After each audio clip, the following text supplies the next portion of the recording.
Hi, it's me, Zay from Beeblebrox, the British Tech Guru. Right now, I'm playing with an idea.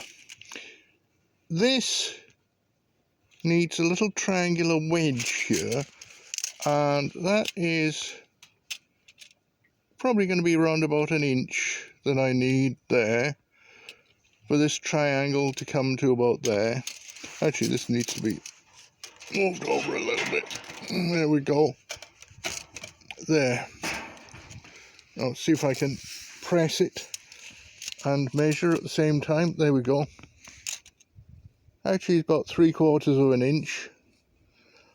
And if I can put a piece of wood, triangular wood there, then there's a fair chance that I can use my ordinary hinge to get this this gate working.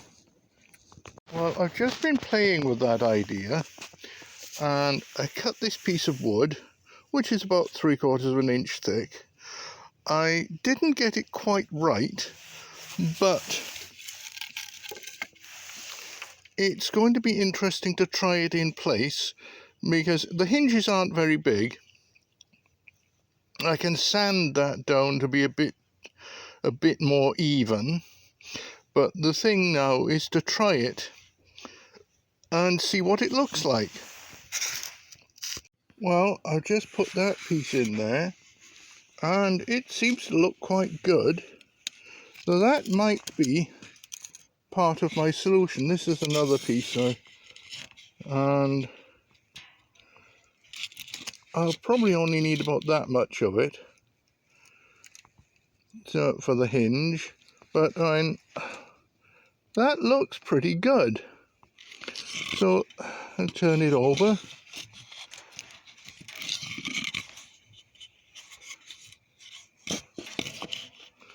So that actually might be the solution, a triangular piece of wood.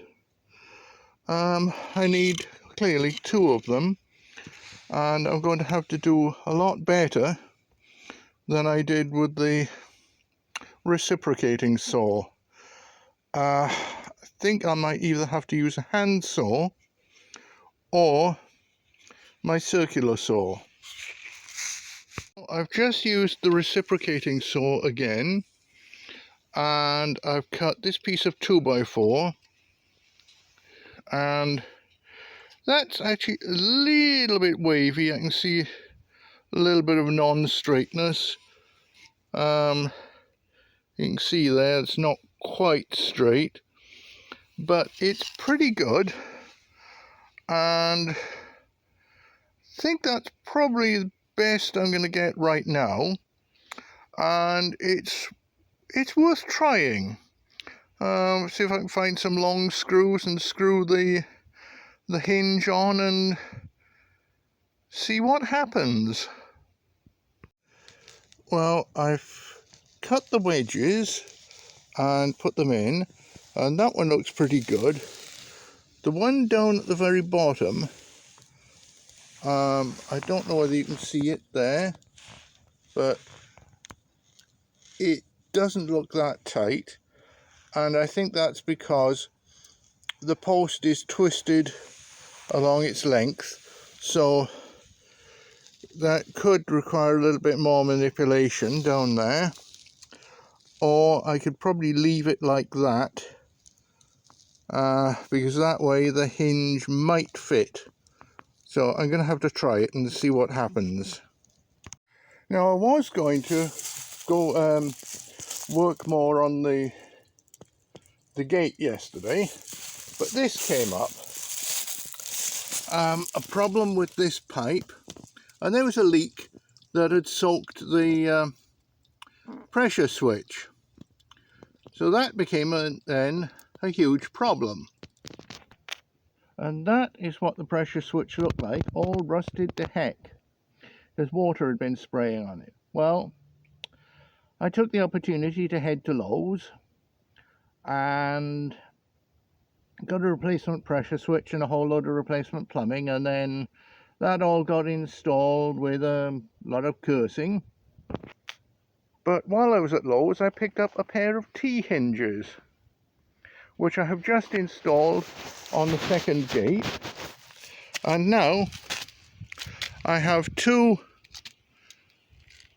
perfectly opening gates at the bottom of the disabled ramp, and all they need now is a gate catch.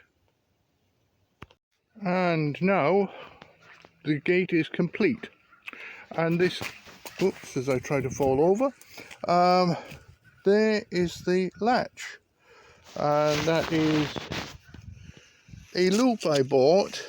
I didn't want to buy anything too much for this. I already had that. I didn't know I was going to need that. I had the chain lying around, I had the screw, so it just latches and holds and unlatches and latches. So we're pretty good, and that was just stuff that was lying around. Not bad for a gate that really only cost me this. I only paid for this bit. The rest of the gate, or gates, I already had the parts lying around. Not bad.